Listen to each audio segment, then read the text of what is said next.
कासगंज नामक एक गांव में गबरू नाम का एक आदमी रहता था। गबरू बहुत ही खुश मिजाज किस्म का आदमी था। हर वक्त सभी के साथ हंसी मजाक करता था, रोते हुए को भी हंसा दिया करता था। गबरू बाकी लोगों की तरह ही था, मगर उसकी लंबाई बहुत कम थी। वो बौना था। कई बार लोग गबरू के कद की वजह से उसका मजाक उड़ा दिया करते थे, मगर गबरू उन लोगों की बातों पर ध्यान नहीं देता था।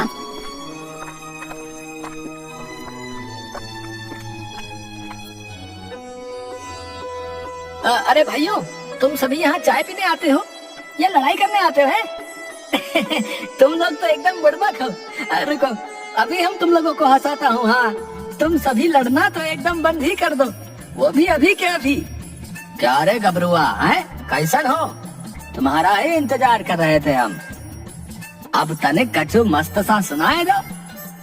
इस सबका शांत करवाई के खातिर दिमाग का दही हुए गवाह है। अरे भैया जी, काहे परेशान होते हैं? अब आपका गबरुआ आ गया है ना, पी लीजिए। गबरू की तरफ से एकदम तड़कता फड़कता शानदार चुटकुला।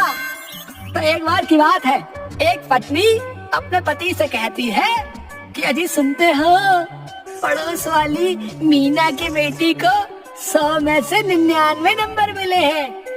इस पर पति पूछता है, अच्छा फिर एक नंबर कहाँ गया? ये सुन पत्नी कहती है कि वो एक नंबर अपना चिंटुआ लेकर आया है।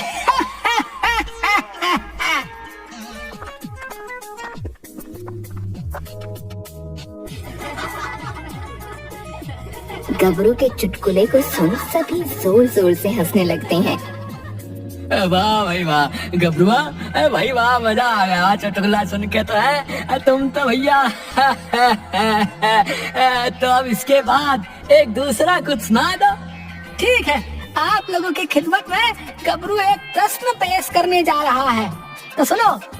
एक पत्नी अपने पति से चॉकलेट छिपाकर सबसे ऊंची रैक पर रख देती है।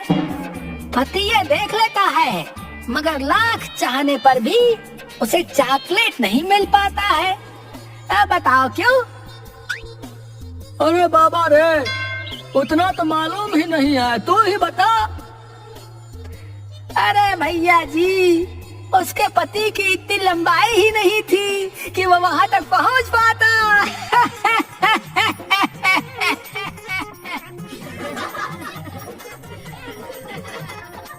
ओहो, मतलब वो तेरी तरह बौना था।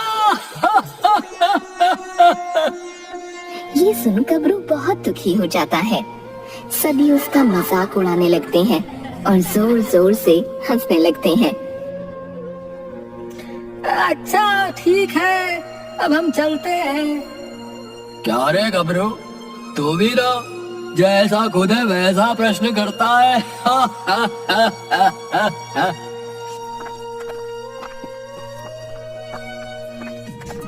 गबरू उदास होकर अपने घर आ जाता है। मैं हमेशा गांव वालों के मजाक को मजाक ही लेता हूँ, मगर ये सभी हर वक्त मेरे कद का मजाक बना देते हैं।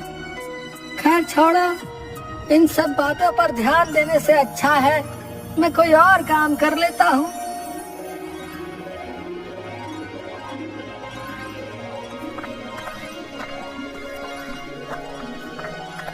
गबरू बहुत मेहनती था। जब कभी किसी को मदद चाहिए होती, वो उसकी मदद जरूर करता था।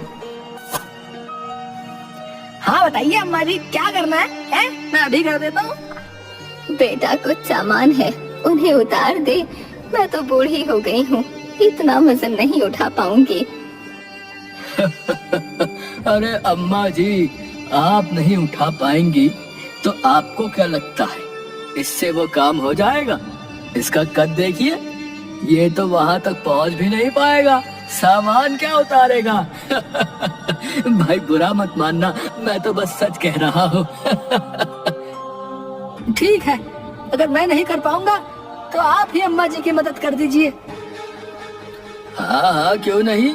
चलिए अम्मा जी, बताइए कहाँ से सामान उतारना है?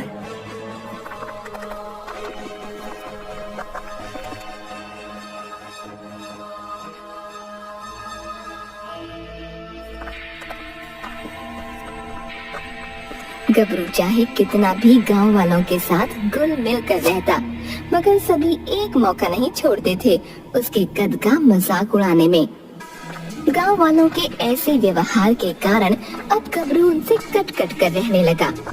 उन सभी से बहुत कम ही मुलाकात करता और चाय पीने भी कम जाने लगा।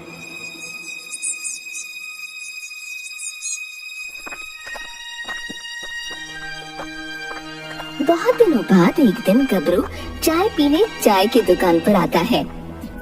अरे गबरू, तू भाई आजकल कहाँ है?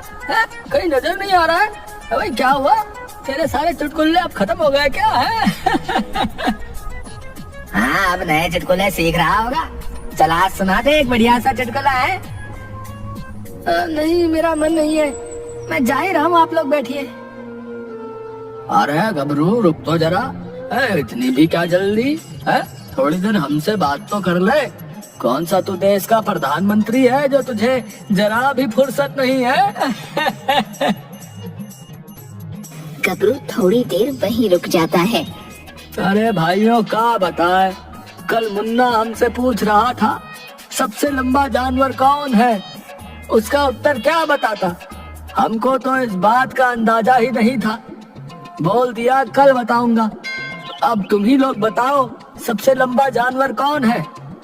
ना भाई ना, हमें तो ना पता। इतना पढ़ा लिखा होता तो यहाँ क्या करता है?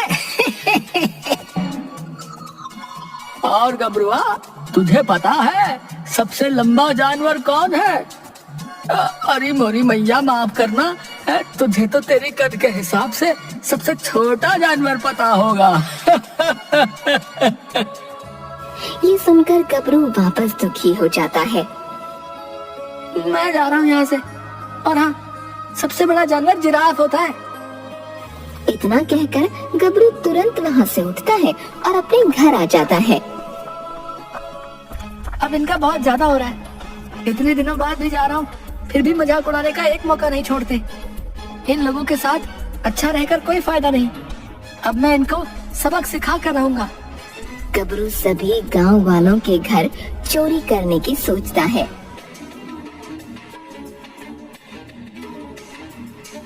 आधी रात में मुंह पर काला कपड़ा बांधकर गबरू चोरी करने निकलता है। जब सभी गांव वाले मेरा मजाक उड़ाने से पहले नहीं सोचते, तो मैं क्यों उनके घर पर चोरी करने से पहले सोचूं? शांति से जाता हूँ और चोरी करके आता हूँ।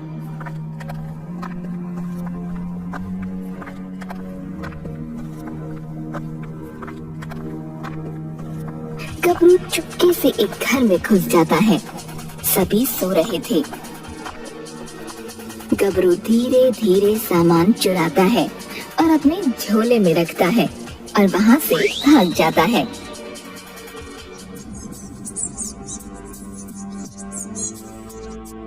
अगली सुबह गांव में हल्ला हो गया कि गांव में चोर घुस आया है।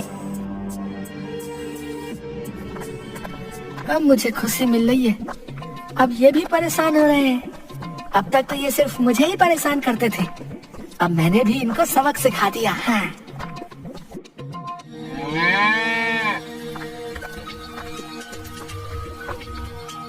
गबरू चोरी किया सारा सामान लेकर शहर आता है।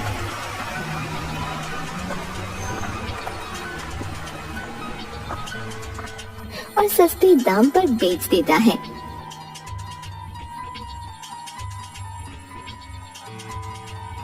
चलो, अब इन पैसों से आराम से कुछ दिन बैठकर खाऊंगा।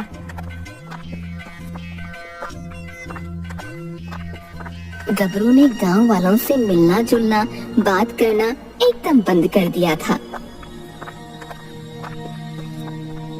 कोई उससे मदद मांगने आता तो भी वो उसकी मदद करने नहीं जाता।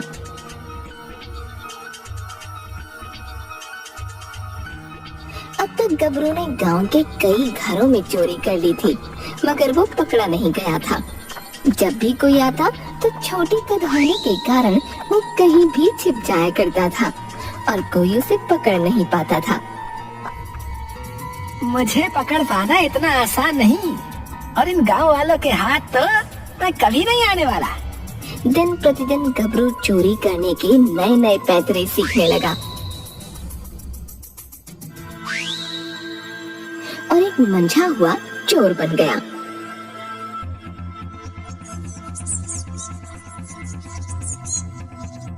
गांव वाले चोर को पकड़ने की बहुत कोशिश कर रहे थे, मगर चोर था कि पकड़ में नहीं आ रहा था। अरे ये हमार कासगंज को किसी की नजर लग गई है, जो हर घर में चोरियां हो रही हैं। राम राम, ये कहाँ हो रहा है? अब तो रातें जाग जाग कर बितानी पड़ रही है। सही कहा भैया, चोर बहुत शातिर है, लेकिन एक बात है, ज्यादातर तेज तर्रार बनने वालों के घर ही चोरियां हो रही हैं। क्या कहे तुम? चोरी तो चोरी है भैया। अरे मेरा कहना यह है कि कोई समझदार चोर है। हाँ। अरे दुकान वाला सठिया गया है। चलो सरपंच जी के पास चलते हैं, वही कुछ उपाय बताएंगे। सब मिलकर सरपंच के यहाँ जाते हैं। मुखिया जी कुछ कीजिए, कासगंज अब रहने लायक नहीं लगता। चोरी चकारी बहुत बढ़ गई है। हाँ हरिया, सही बोला तुमने। हम लोग भी उसी विषय पर बात कर रहे हैं। जल्दी ही कोई ना कोई हल जरूर निकलेगा। सब चौकन्ने रहो बस। गबरू जहाँ रहता था वहीं पास में झींगा नाम का एक आदमी रहने आता है। झींगा भी गबरू से बात करने की कोशिश करता है, मगर गबरू उससे भी बात नहीं करता। अरे हम पड़ोसी, अगर ये बात कर ही लेगा तो क्या हो जाएगा? पता नहीं कैसा आदमी है।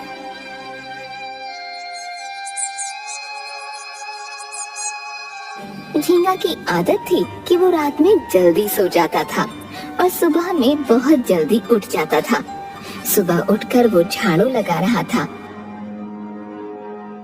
तभी वो देखता है कि गबरू एक झोले में कुछ सामान लेकर बहुत हड़बड़ी में आ रहा है। झींगा गबरू के पास जा ही रहा था, तभी गबरू अपने घर के अंदर चला गया और दरवाजा बंद कर लिया। ये इतनी सुबह इतना सामान लेकर हड़बड़ी में कहाँ से आ रहा है? झींगा वापस अपने काम में लग गया। कुछ घंटों बाद सभी गांव वाले उठे और शोर होने लगा। आज भी चोरी हुई थी। ये बात झींगा को पता चली। कौन है वो जो गांव वालों के घर चोरी कर रहा? कहीं मेरे घर भी चोरी ना हो जाए, संभल कर रहना होगा।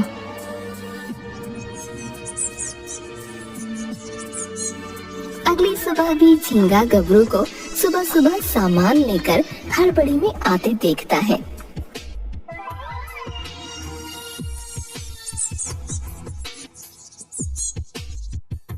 ऐसा कई दिनों तक होता है, तब जाकर झींगा को गबरू पर शक होना शुरू हुआ। ये हर रोज कुछ सामान लेकर हड़बड़ी में आता है और हर रोज गांव में चोरी भी हो रही है। कुछ ना कुछ तो गड़बड़ जरूर है। झींगा सरपंच जी को ये बात बताता है।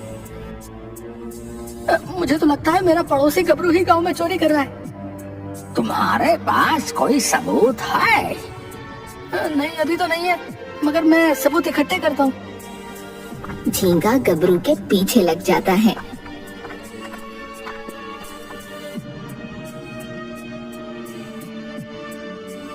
रात भर सोता नहीं और गबरू पर नजर रखता है। आधी रात में गबरू घर से बाहर आया। झींगा भी उसका पीछा करने लगा।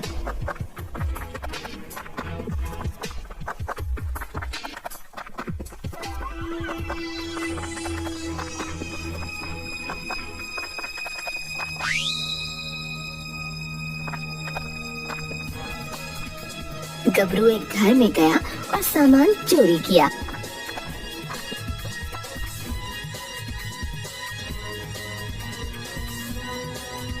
फिर दूसरे घर में गया, चोरी की और सारा सामान लेकर अपने घर की ओर आने लगा।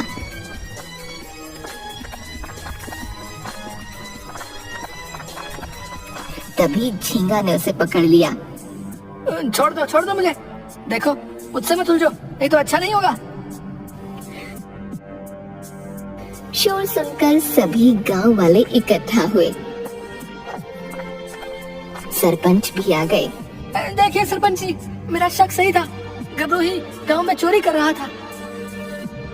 झींगा गबरू के मुंह से काला कपड़ा हटाता है। गबरू को देख सभी हैरान रह जाते हैं और उसके हाथ से सारा सामान ले लेते हैं।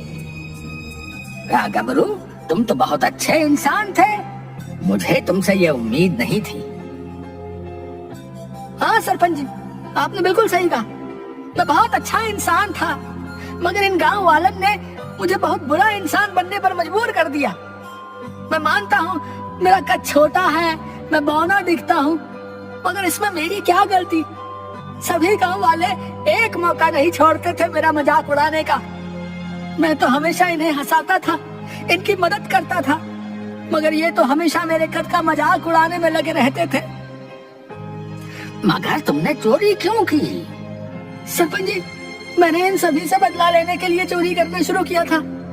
जितना इन लोगों ने मुझे परेशान किया था, उतना ही मैं भी इन्हें परेशान करना चाहता था। सरपंच जी, आप इसकी बातें क्या सुन रहे हैं? तुरंत इसे कड़ी से कड़ी सजा दीजिए। चुप हो जाइए आप सभी। आज आप लोगों के वजह से एक अच्छे इंसान को बुरा बनना पड़ा, और आप लोग चाहते हैं मैं इसे कड़ी से कड़ी सजा दूं। अगर इसका कद छोटा है, ये बौना है, तो इसमें इसकी क्या गलती? तुम लोगों के ताने सुन सुनकर ही गबरू जैसे जितने भी लोग हैं, वो आत्महत्या जैसा बड़ा कदम उठा लेते हैं। आज के बाद अगर किसी ने गबरू का मजाक उड़ाया तो उसे कड़े से कड़ा दंड दिया जाएगा।